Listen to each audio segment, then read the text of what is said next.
चला मने उलगडूया। उपमुख्यमंत्री अजित पवार यांनी रविवारी एका कार्यक्रमात बोलत असताना पीक कर्जमाफी संदर्भात मोठी घोषणा केली।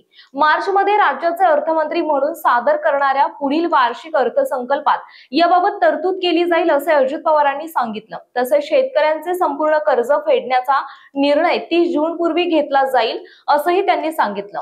कराडच्या रहिमतपूर येथे राष्ट्रवादी काँग्रेसचे माजी जिल्हाध्यक्ष सुनील माने आणि त्यांच्या समर्थकांचे राष्ट्रवादी स्वागत करताना पवार यांनी ही घोषणा केली आहे। ते 6ला उठून साईटला जातो, आता जाऊ शकत नाही कारण 6ला उजाडलेलं नसतं, 6:15ला जातो। आजच गेलो याला 6ला काहीच दिसलं, लोक म्हणली थांबा 6:15 वाजले की जरा उजाडेल, पण उजाडलं पण दिसलं। आता काय करायचं काय, उजेड पडल्याशिवाय तर दिसत नाही।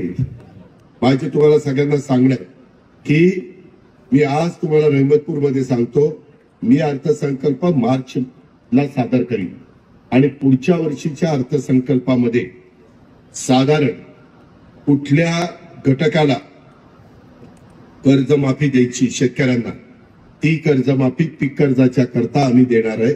तुम्ही काळजी करू नका, परंतु ह्या वर्षी देता येत नाही, ती जून मध्ये म्हणजे 30 जूनच्या आत देण्याचा निर्णय आम्ही घेतलेला आहे। नवीन वर्षामध्ये नवीन बजेट त्या ठिकाणी येणार। पण मी एकदा सांगितलं बाबांनो, सारखी सारखी कर्जमाफी होणार नाही की लगे माझ्यावर टीका, बघा हे असा करतो, बघा ती तसं करतो। मी आता चांगलं सांगायला गेलो तर काय ह्याच्यात वाईट काय, त्याच्यामध्ये तुम्ही पिकवलेला उसाला दर चांगला मिळाला पाहिजे, तुमच्या कांद्याला दर चांगला मिळाला पाहिजे, तुमच्या फळबागांना दर चांगला मिळाला पाहिजे। तोडला 17,500 टनांनी पर डे चाललेला, 2,500चा कारखाना इथल्या लोकांना चालवता आला नाही। आता जे चालवत आहेत ते चांगलं चालवत आहेत, त्याच्यातनं एक आर्थिक सुबत्ता कोरेगावच्या परिसरामध्ये आणण्याचं काम झालं। उद्या त्या कारखान्याच्या पेक्षा कोणी जास्त भाव दिला तर तिकडे ऊस घाला।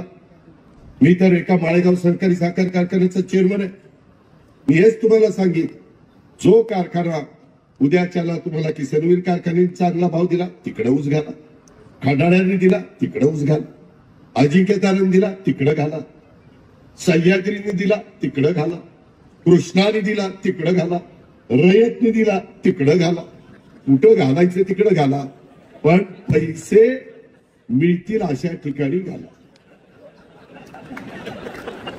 काही काही कारखाने आपल्या इथं गेल्या वर्षीचं पेमेंट केलं नाही असं पण मला तक्रार येतात। मग मी सांगतो का रे, मला विचारून तू तिथं ऊस घातला का? मी आता तुम्हाला स्पष्ट सांगितलं, बाबांनो तुम्ही कष्टकरी आहात, तुम्ही बळीराजा, काळ्याची सेवा करता, रक्तदार ऊस काढता, त्यावेळेस तुम्हाला ज्या कारखान्यावर विश्वास आहे, ज्या कारखान्यावर तुमचा विश्वास आहे तिथं ऊस घाला। आणि मग त्यांनी काही गडबड केली तर आम्ही आहोतच, सहकार खातं आमच्याकडे, मदत पुनर्वसन खातं आहे, माझ्याकडे अर्थ नियोजन आहे, आणि या पद्धत कृषी खातं आहे आपलं दत्तामाव भरणेकर, अशा पद्धतीनं आम्ही त्यामध्ये तुम्हाला मदत करू। मित्रांनो, मला वेगवेगळ्या ठिकाणी टार्गेट केलं जातं। आता ही जी घटना घडायला नको होती ती घडली, मला काही त्याच्याबद्दल माहिती नव्हतं, मी म्हटलं माहिती घेऊन सांगतो। आता काही जण म्हणले एवढी मोठी माहिती दादाला नाही, काही माहिती कशी नाही? अरे बाबा, दादा ही सकाळी 6ला कामाला लागतोय, ते रात्री 10-11ला घरी जातोय, त्याच्यामुळे मला नाही माहिती। नंतर मी माहिती घेतली, त्याच्यात काहीच व्यवहार झाला नाही, 1 रुपया कुणाला दिलाही नाही, 1 रुपया घेतलाही नाही। आता त्याची कमिटी झालेली आहे, मुख्यमंत्र्यांनी लक्ष घातलंय, तिघांच्यावर FIR दाखल झाला। मी तुम्हाला आजपर्यंत सांगतो, सातारा जिल्ह्यात पण काम करताना एका माणसाने माझ्याकडे यावं की अजित पवारनं काम करताना आमचा चहाचा तो मिंदा आहे, मी इथं बसणाऱ्या कुणाच्याही 5 पैशाचा मिंदा नाही, एवढं माझं काम चोख असतो। मी बोलायला कडक आहे, मी शब्दाचा पक्का आहे। माझ्यावर आरोप झाले, 70,000 कोटीचा आरोप झाला। अरे म्हणलं ते 70,000 कोटीतले 100च कोटी मला दे, बाकी सगळे तू घेऊन जा। माझं 10 पिढ्या बसून खातील 100 कोटीत, पण काय ते मला कुणी दाखवना कुठं पैसे तर काय पैसे, दाढी टाकण्यास सगळं काही केलं।